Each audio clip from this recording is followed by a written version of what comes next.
Un cordial saludo. Un día más, con la gracia del Señor, nos disponemos a comentar el Catecismo de nuestra Madre. Vamos a aprovechar un poco para contextualizar en el lugar en el que nos encontramos en el Catecismo. Estamos pues en la primera parte del Catecismo, que es la parte de la profesión de fe, del credo, y dentro del credo se divide pues en el capítulo primero en creo en Dios Padre, creo en Dios Hijo. Estamos en esta segunda parte en creo en Dios Hijo. Ya hemos hablado de Jesucristo como el único Hijo del Padre, concebido por obra y gracia del Espíritu Santo. Y hemos hablado de los misterios de la vida de Jesucristo. Padeció bajo el poder de Poncio Pilato, murió, y estamos ahora en el momento del credo de Cristo fue sepultado, descendió a los infiernos y al tercer día resucitó entre los muertos. Bien, este es el momento en el que estamos en el credo, descendió a los infiernos. Ayer habíamos hablado, pues habíamos introducido este misterio del descenso a los infiernos, pues con la sepultura de Jesucristo. Estamos, por lo tanto, en el punto 631 del Catecismo. 631, 632, 633, dependiendo un poco del tiempo que nos dé para avanzar.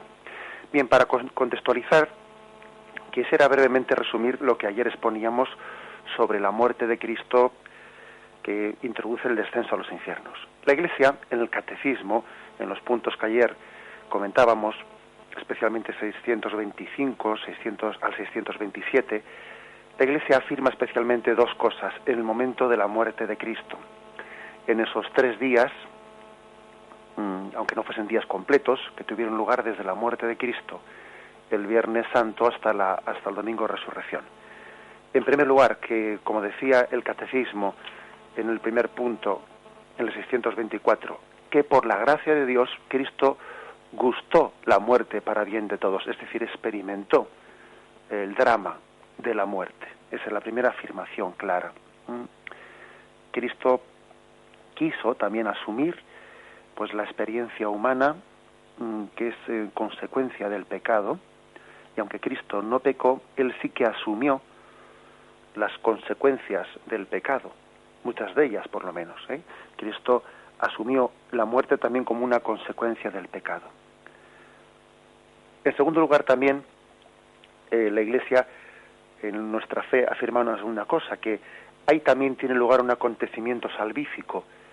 Cristo desciende a los infiernos, ahora explicaremos un poco qué significa esta palabra, desciende al lugar de los muertos, desciende a los infiernos para liberar a los justos allí congregados. Tiene lugar, por lo tanto, una doble explicación, ¿no? La muerte de Cristo como momento de abajamiento pleno de Jesucristo, de experimentación de lo que es la consecuencia del pecado en el hombre, que es el desgarro interior que supone la separación de cuerpo y alma. También en Cristo se produce ese desgarro interior. Y por otra parte, Cristo en ese momento está también ejerciendo su poder salvífico hacia todas las almas del Antiguo Testamento. Las dos cosas están teniendo lugar al mismo tiempo. El abajamiento de Cristo, el anonadamiento hasta sus máximas consecuencias, al mismo tiempo que Cristo ejerce todo su poder santificador y salvador. Las dos cosas al mismo tiempo. El Catecismo, lo recuerdo también, nos recordaba que en Cristo hay un misterio que nos cuesta entender, que es que la unión hipostática, es decir, la unión del Verbo con la humanidad de Jesucristo, no se interrumpe en ningún momento. Eso sería incluso imposible, ¿no? Es decir, el Verbo está unido al alma humana de Jesucristo, pero tampoco abandona al cuerpo de Cristo, que no conoció la corrupción, ¿no? Nos dice la Sagrada Escritura, sino que también, de alguna forma, el Verbo está unido hipostáticamente también al cuerpo que permanece en el sepulcro. Este es quizás pues el resumen, ¿no? El resumen de lo que ha afirmado el Catecismo, y vamos a dar un paso más. Ayer decíamos, es muy importante distinguir siempre lo que dice el Catecismo y que forma parte de la fe católica, de luego las explicaciones teológicas y que intentan un poco cuadrar los datos ante nuestra mente, Pero creo que desde este programa del Catecismo en la Iglesia Católica, pues un servidor tiene que hacer distinguir bien a los oyentes lo que forma parte de las afirmaciones del catecismo, de las explicaciones que un teólogo añade pues para intentar entender mejor las cosas. Entonces, bien, ayer yo afirmaba que una de las formas de explicación, que quizás no maticé suficientemente el hecho de que esto es una explicación, algunos teólogos pues vienen a decir que en ese momento, en esos 3 días, tuvo lugar como la glorificación del alma de Cristo, aunque todavía el cuerpo de Cristo no fuese glorificado hasta el 3er día, hasta la resurrección. Digamos, algunos teólogos lo explican de esta forma.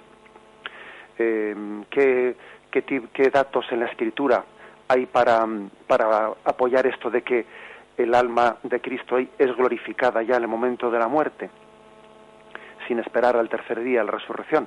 Bueno, pues digamos que los datos principales, pues sí que hay algunos textos que lo pueden apoyar, ¿eh? Por ejemplo, esa frase, esa palabra que le dice Cristo al buen ladrón: hoy mismo estarás conmigo en el paraíso. Está hablando el viernes, hoy mismo estarás conmigo, con lo cual difícilmente el alma de Cristo no va a ser glorificada si va a estar con Dios en la plenitud de gloria. O también, por ejemplo, recordad que hay otro pasaje en el Nuevo Testamento, cuando Cristo muere y se rasga el velo del templo de lado a lado, ¿no? En Mateo 27, 52, 53, se dice así: en esto el velo del santuario se rasgó en dos, de arriba abajo. Tembló la tierra y las rocas se hendieron. Se abrieron los sepulcros y muchos cuerpos de santos difuntos resucitaron. Y saliendo de los sepulcros, después de la resurrección de él, entraron en la ciudad santa y se aparecieron a muchos. Bien, es decir, que en ese texto se afirma también que tuvo lugar en el momento de la muerte de Cristo algunos acontecimientos, pues de orden milagroso, ¿no? Que fue también el hecho de que algunos sepulcros de santos, ¿no?, y de difuntos, pues en el momento en el que el velo del templo se rasgó en la muerte de Cristo, también tuvieron lugar unas resurrecciones allí concretas en Jerusalén.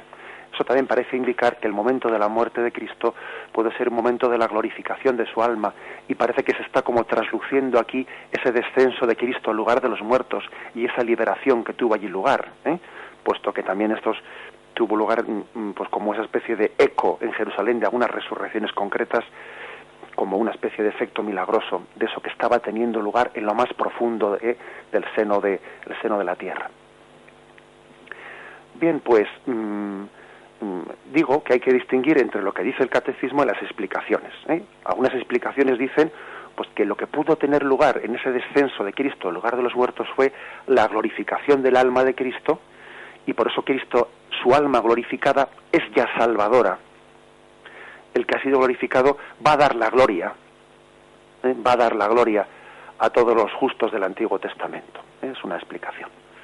Otros autores dirán que no es tanto una glorificación, sino más bien una separación de cuerpo y alma, pero sin que sea glorificación. Bueno, esas son discusiones teológicas o formas un poco de explicarnos, pero en concreto lo que el catecismo afirma, lo que la fe de la Iglesia Católica afirma, es 2 puntos. Primero, que en el momento de la muerte de Cristo, él conoció la muerte de verdad, o sea, con su consecuencia más profunda, que es el drama de la separación del alma y el cuerpo. Primera afirmación. Y segunda, que en ese momento Cristo no está vencido y derrotado por la muerte, sino que está ejerciendo su poder salvífico hacia todas las almas del Antiguo Testamento. Que hay un acontecimiento salvífico y redentor, y que él va a rescatar a todos los justos del Antiguo Testamento. Eso es lo principal, aunque luego, ya digo, pues que hay que hacer un esfuerzo de explicación, etcétera. El texto principal en el que la fe de la Iglesia Católica se apoya, hay varios textos, ¿no? Pero el texto bíblico principal es 1 Pedro 3, versículos del 18 al 20. Y en ese texto dice: pues también Cristo, para llevarnos a Dios, murió una sola vez por los pecados, el justo por los injustos, muerto en la carne, vivificado en el espíritu. En el Espíritu fue también a predicar a los espíritus encarcelados, en otro tiempo incrédulos, cuando les esperaba la paciencia de Dios en los días en que Noé construía el arca, en la que unos pocos, es decir, 8 personas, fueron salvados a través del agua. Es decir, en el Espíritu Cristo fue también a predicar a los espíritus encarcelados. El alma humana de Cristo, pues, separada dramáticamente, ¿no?, como ocurre en el momento de la muerte, separada dramáticamente de su cuerpo, en el Espíritu Cristo fue a predicar a los espíritus encarcelados. Bien, por lo tanto, ahora nos queda dar un paso más, que es la explicación de qué son esos espíritus encarcelados, qué es el Seol, o qué son los infiernos, qué es ese lugar al que fue Cristo a predicar la liberación.